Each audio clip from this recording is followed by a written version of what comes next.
विद्यार्थी मित्रांनो नमस्कार। इयत्ता 9वी मराठी 13वा पाठ थोडं आभार नियमन करूया याचा स्वाध्याय आज आपण सोडवणार आहोत। हा पाठ मंगला गोडबोले यांनी लिहिलेला आहे। थोड्याशा गमतीदार पद्धतीने त्यांनी हा पाठ लिहिलेला आहे। या पाठामध्ये पाश्चात्य संस्कृतीचं अनुकरण करून प्रत्येक गोष्टीला आभार मानण्याची जी पद्धत आपल्याकडे सुद्धा रुजली जात आहे त्याच्यावर थोडंसं व्यंग करत त्यांनी गमतीदार पद्धतीने हा पाठ लिहिलेला आहे। तर या पाठाचा स्वाध्याय सुरू करूया। पहिला प्रश्न आहे, काय घडते हे पाठाच्या आधारे लिहून वाक्य पूर्ण करा। या ठिकाणी आपल्याला अर्धवट वाक्य दिलेली आहेत। या वाक्यांना पाठाच्या आधारे आपल्याला पूर्ण करायचं आहे। उपप्रश्न पहिला आहे, आदर मनात तुडुंब भरून असल्यास। एखाद्याविषयी जर आपल्या मनामध्ये आदर असेल, आपल्या मनामध्ये तो तुडुंब भरलेला आदर असेल तर तो कृतीत सहजासहजी उतरतो, हे त्याचं उत्तर आहे। एखाद्याविषयी जर आपल्या मनात खरंच आदर असेल तर तो आपल्या कृतीमधून सहजासहजी उतरतो, सहजासहजी दिसत असतो। अशा प्रकारे हे वाक्य पूर्ण होत आहे। दुसरं आहे, खूप जवळच्या गहिऱ्या नात्यात शब्दांनी आभार मानल्यास। एखादं आपलं जवळचं गहिरं नातं आहे आणि तिथे आपण शब्दांनी जर आभार मानले तर काय होतं, उभयपक्षी अवघडलेपणा येतो। उभयपक्षी म्हणजे संबंधित दोन्ही बाजूंना। आभार मानणारा आणि ज्याचे आभार मानले त्याला सुद्धा थोडासा अवघडलेपणा येतो। गहिरेपणा उन्हावून नुसती औपचारिकता उरते। कारण एखाद्याला आपण थँक्यू म्हणतो, सतत आभार मानतो, तेव्हा त्याच्यामध्ये एक औपचारिकता येत असते। त्यामुळे खूप गहिऱ्या नात्यात शब्दांनी आभार मानले तर उभयपक्षी अवघडलेपणा येतो आणि गहिरेपणा उन्हावून नुसती औपचारिकता उरते असं आपण म्हणू शकतो। पुढे, मित्रमैत्रिणीने आभार मानल्यास आपल्या पाठीत एक सनसनी धपाटा मिळतो आणि जादा आगाऊपणा केलास तर याद राख अशी धमकीही मिळते। कारण खऱ्या मित्रमैत्रिणींमध्ये एकमेकाचे आभार मानण्याची काही गरज नसते। त्यामुळे जर आपण आभार मानले अशा प्रकारची आपल्याला प्रतिक्रिया मिळू शकते। पाठाच्या आधारे आपण हे लिहिलेलं आहे। पुढे, लेखिकेच्या मते आभार नियमन केल्यास। लेखिकेच्या मते जर आपण आभार नियमन केले तर काय होईल, त्या शब्दांमधला जिव्हाळा आणि भावनांची ऊब संपून जाणार नाही। आता इथे आभार नियमन म्हणजे हे आभार मानणं कमी केल्यास आपल्या शब्दांमधला जिव्हाळा आणि भावनांची ऊब संपून जाणार नाही असं लेखिकेचं मत आहे। अशा पद्धतीने काय घडते हे पाठाच्या आधारे आपण इथं लिहून पूर्ण केलेलं आहे। पुढील प्रश्न पाहूया, पाठातील उदाहरणे शोधा। या ठिकाणी आपल्याला पाठातील उदाहरणं शोधायची आहे। शब्दांशिवाय मानलेले आभार। शब्दांच्या व्यतिरिक्त कशा प्रकारे आपण आभार मानतो तर स्पर्शाने आणि कटाक्षाने। आता स्पर्शाने कसे आभार मानतो याचे आपल्याला उदाहरण शोधायचं आहे। तर ऑपरेशनच्या गुंगीतून नुकताच बाहेर आलेला रुग्ण डॉक्टरांचे हात घट्ट धरतो। जेव्हा एखादं ऑपरेशन असतं आणि गुंगीतून नुकताच बाहेर आलेला रुग्ण त्याच्या लक्षात येतं की आपलं ऑपरेशन पूर्ण झालेलं आहे, डॉक्टरांनी आपल्यावर योग्य प्रकारे ऑपरेशन करून आपले प्राण वाचवले आहेत किंवा आपल्या एखाद्या अवयवाचं काहीतरी म्हणजे बिघाड झाला होता तो दुरुस्त केलेला आहे, आपण सुखरूप आहोत हे जेव्हा त्याच्या लक्षात येतं तेव्हा तो रुग्ण डॉक्टरांच्या हातात घट्ट धरतो। हे स्पर्शाने मानलेले आभार आहेत। आता कटाक्षाने म्हणजे नजरेतून, तर आईच्या आजारपणात खूप मदत करणाऱ्या मित्रमैत्रिणींकडे कृतज्ञतेने टाकलेला कटाक्ष। आपल्या घरच्या व्यक्तीच्या आजारपणामध्ये जेव्हा आपले मित्रमैत्रीण आपल्याला खूप मदत करतात तेव्हा आपण त्यांच्याकडे अत्यंत कृतज्ञतेने पाहतो आणि ती कृतज्ञतेने टाकलेली नजर किंवा तो कटाक्ष म्हणजे त्यांचे मानलेले आभारच असतात। अशा पद्धतीने स्पर्शाने व कटाक्षाने आभार मानण्याची उदाहरणं आपण या ठिकाणी दिलेली आहेत। पुढील प्रश्न पाहूया।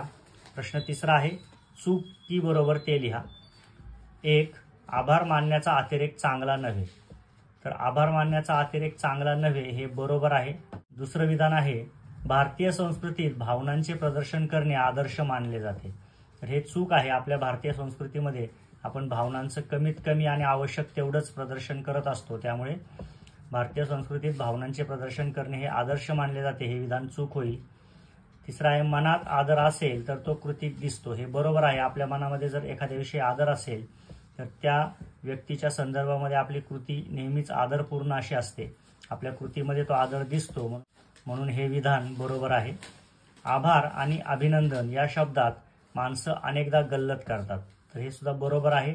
आभार आणि अभिनंदन या दोन शब्दांचा अर्थ वेगळा आहे, स्वतंत्र आहे, परंतु बरीच माणसं आभार आणि अभिनंदन या शब्दांमध्ये गल्लत करत असतात। त्यामुळे हे विधान बरोबर आहे। पुढील प्रश्न पाहूया. प्रश्न 4 आहे, कारणे लिहा. आकाशवाणीवरील आभार प्रदर्शनाची कारणे. आता आकाशवाणीवर कशा कशाबद्दल आभार प्रदर्शन केलं जातं ही कारणं आपल्याला लिहायची आहे. तर गाणं कळवल्याबद्दल, एखाद्या कार्यक्रमामध्ये जेव्हा प्रेक्षक गाणं कळवतात तेव्हा त्याबद्दल आकाशवाणीवरून आभार मानले जातात. हवे ते गाणे ऐकवल्याबद्दल, कधीकधी प्रेक्षक संवाद साधत असतात दूरध्वनीच्या माध्यमातून आणि त्यांना हवं ते गाणं ऐकवलं याबद्दल ते आभार मानतात. त्यानंतर पत्राची दखल घेतली. आकाशवाणीवर एखादं पत्र पाठवलेलं असेल आणि त्याचा तिथे दखल घेतली, कार्यक्रमात उल्लेख झाला तर त्यासाठी सुद्धा आभार मानले जातात. आणि आभाराचे पत्र पाठवले. आभाराचे पत्र जर आकाशवाणीकडून आलेलं असेल किंवा आकाशवाणीला आलेलं असेल तर त्यासाठी सुद्धा आभार प्रदर्शन केलं जातं. अशा पद्धतीने आकाशवाणीवर म्हणजे रेडिओवर आभार प्रदर्शनाची ही सर्व कारणे असू शकतात. पुढे प्रश्न 5 आहे, पाठातील विनोद निर्माण करणारी वाक्य शोधा. हा पाठ थोडासा विनोदी पद्धतीने लेखिकेने लिहिलेला आहे. अशी काही वाक्य या पाठामध्ये आलेली आहेत ती आपल्याला शोधून इथे लिहायची आहेत. यातलं पहिलं वाक्य आहे, साधं घोटभर पेय दिलं तरी हातभर थँक्यू म्हणतात. हे थोडंसं गमतीदार असं वाक्य आहे. यानंतर थँक्यू म्हणता येणं हा सुसंस्कृतपणाचा कडेलोट आहे असं काही काळ वाटून गेलं. हे सुद्धा थोडंसं गमतीदार विनोद निर्माण करणारं वाक्य आहे. तिसरं, तू कसली ग थँक्यू, मीच तुझी थँक्यू. तर हे सुद्धा अतिशय गमतीदार असं वाक्य आहे. थँक्यू या शब्दाचा निश्चित अर्थ लक्षात न घेता बोललं जाणारं हे वाक्य आहे. यामध्ये सुद्धा विनोदी अशी छटा आलेली आहे. 4 आहे, त्याला थँक्यू दिलेस का पण. ते इथे सुद्धा आपल्याला थँक्यू या शब्दाचा नेमका अर्थ न समजता ते वापरलं गेलेलं दिसतोय. त्यामुळे इथे सुद्धा एक विनोद निर्माण झालेला आहे. पुढचं वाक्य आहे, तुला कितीही थँक्यू केलं तरी कमीच. इथे सुद्धा विनोदपूर्ण पद्धतीने थँक्यूचा वापर झालेला आहे. 6 आहे, आभार न मानण्याचा मॅनरलेसपणा त्याच्या खाती रुजू होणार नव्हता. तर इथे मॅनरलेसपणा, इथे मॅनरलेस हा इंग्रजी शब्द आहे, त्याला पणा जोडून हा शब्द तयार झालेला आहे आणि त्यामुळे थोडीशी या वाक्यामध्ये गंमत तयार झालेली आहे, विनोद झालेला आहे. जन्मल्या जन्मल्या आईबापांचे आभार मानणारे कार्ड आणि वर गेल्यावर खालून वेळच्या वेळी आपल्याला नीट वर पोहोचवण्याचे आभार कार्ड अजून माझ्या पाहण्यात आलेलं नाही. हे सुद्धा विनोदी वाक्य आहे. आणि शेवटचं वाक्य आहे, थँक्स फॉर मॅरिंग हर, लग्न केल्याबद्दल मनपूर्वक आभार. हे सुद्धा एक गमतीदार असं वाक्य आहे. अशा पद्धतीने या पाठामधील विनोद निर्माण करणारी वाक्य आपण इथे एकत्रपणे शोधून लिहिलेली आहेत. पुढे प्रश्न 6 आहे, खालील शब्दांसाठी मराठी भाषेतील शब्द लिहा. इथे काही इंग्रजी शब्द दिलेले आहेत आणि त्यासाठी मराठीमध्ये कोणते शब्द आहेत ते आपल्याला लिहायचं आहे. पहिला आहे कॅप्शन, यासाठी आहे घोषवाक्य, टेन्शन ताणतणाव, आर्कटी वास्तुविशारद, ऑपरेशन शस्त्रक्रिया. हे दिलेले इंग्रजी शब्द आणि त्यासाठी इकडे आपण मराठी भाषेतील शब्द लिहिलेले आहेत. पुढील प्रश्न पाहूया. पुढे प्रश्न 7 आहे, खाली दिलेल्या शब्दांचा तुम्हाला समजलेला अर्थ लिहा. या ठिकाणी आपल्याला काही शब्द दिलेले आहेत आणि त्याचा आपल्याला काय अर्थ समजला हे आपल्याला इथे लिहायचं आहे. तर पहिला आहे सुसंस्कृतपणाचा कडेलोट. हा जो शब्दसमूह आहे याचा आपल्याला अर्थ लिहायचा आहे. तर शिष्टाचार पाळणे हे सुसंस्कृतपणाचे लक्षण मानले जाते. इंग्रज आपल्यापेक्षा श्रेष्ठच आहेत असे मनोमन मानणारे खूप लोक आहेत. इंग्रज म्हणजे सुसंस्कृतच असे या लोकांना वाटते. इंग्रज लोक उठता बसता थँक्यू म्हणतात, म्हणून त्यांचे आंधळे अनुकरण करणारेही सतत थँक्यू म्हणतात. या लोकांच्या मते थँक्यू म्हणणे हा सुसंस्कृतपणाचा अत्युच्च बिंदू होय. हा सर्व भाव सुसंस्कृतपणाचा कडेलोटच या शब्दातून व्यक्त होतो. तर इथे सुसंस्कृतपणाचा संबंध थँक्यू म्हणण्याशी जोडला जाऊन हा थँक्यू सतत म्हणत राहणं हा जो प्रकार आहे हा सुसंस्कृतपणाचा कडेलोट आहे. अशा पद्धतीने लेखिकेने हे मत मांडलेलं आहे आणि इथे सुसंस्कृतपणाचा कडेलोट याचा जो अर्थ या पाठामध्ये आपल्याला लेखिकेने दर्शवला आहे तो आपण इथे लिहिलेला आहे. पुढे आहे घाऊक आभार. आता व्यापारामध्ये आपण घाऊक हा शब्द बऱ्याचदा घाऊक व्यापारी अशा अर्थाने पाहिलेला आहे, परंतु घाऊक आभार याचा एक इथे विशिष्ट अर्थ पाठामध्ये लेखिकेने अभिप्रेत केलेला आहे, सुचवलेला आहे. तो पाहूया. सर्व व्यक्तींचे सर्व बाबींसाठी एकदाच एकत्रित आभार मानणे म्हणजे घाऊक आभार मानणे होय. जसं घाऊक व्यापारामध्ये मोठ्या प्रमाणावर वस्तूंची विक्री केली जाते त्याच प्रकारे सर्व बाबींसाठी एकदाच एकत्रित आभार मानणे म्हणजे घाऊक आभार मानणे होय असं लेखिकेने म्हटलं आहे.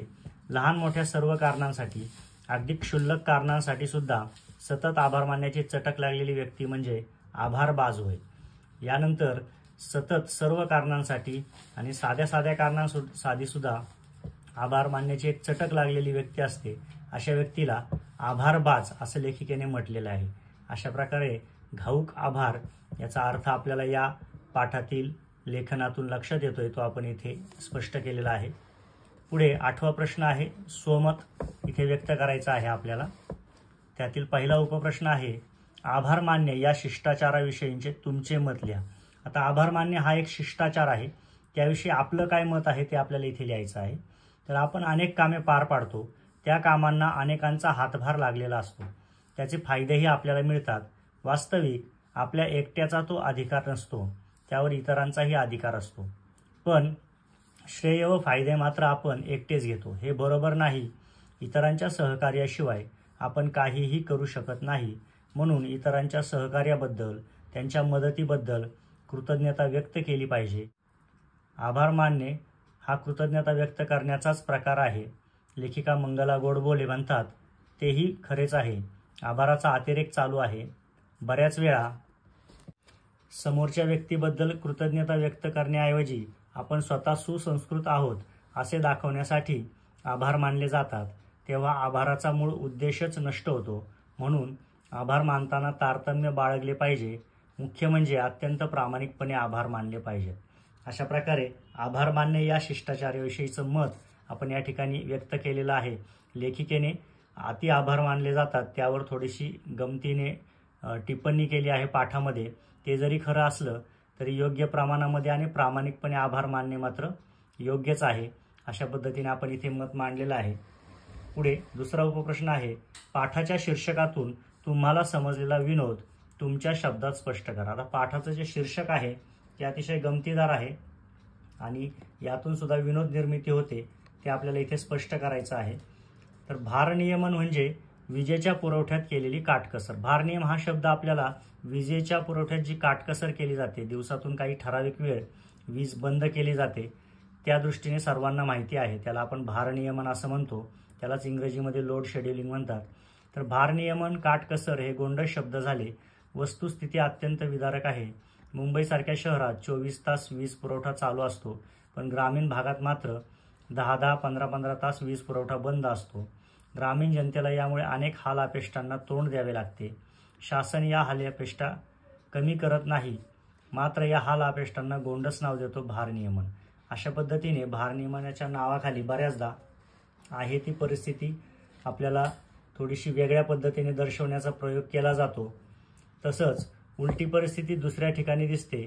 लोक सुसंस्कृतपणाच्या कल्पनेच्या ओझ्याखाली आभार, स्वारी वगैरे शब्दांचा वारेमाप वापर करतात.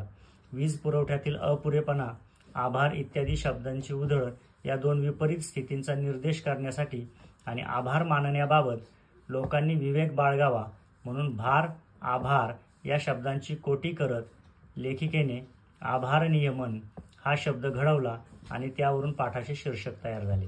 आता वीज पुरवठ्याच्या बाबतीत जे भारनियमन केले जातं तशाच पद्धतीचं परिस्थिती हा जो आभार मानतात लोक, तिथे खूप जास्त प्रमाण झालं की त्यालाही कमी केलं पाहिजे आणि म्हणून लेखिका थोडे आभार नियमन करूया. इथे भार व आभार या शब्दांची त्यांनी कोटी केलेली आहे आणि त्यामुळे या शीर्षकामध्येच एक विनोद तयार झालेला आहे. अशा पद्धतीने वीज पुरवठ्यातील भारनियमाशी संबंध लावत लेखिकेने पाठाच्या शीर्षकामध्ये एक विनोद तयार केलेला आहे. त्याचं स्पष्टीकरण आपण या ठिकाणी केलेलं आहे. इथे आपला स्वाध्याय पूर्ण होत आहे. या पाठावर असलेले महत्त्वाचे प्रश्न आपण या स्वाध्यायातले पाहिलेले आहेत. अशाच आणखी प्रश्नांचा सराव करा. धन्यवाद.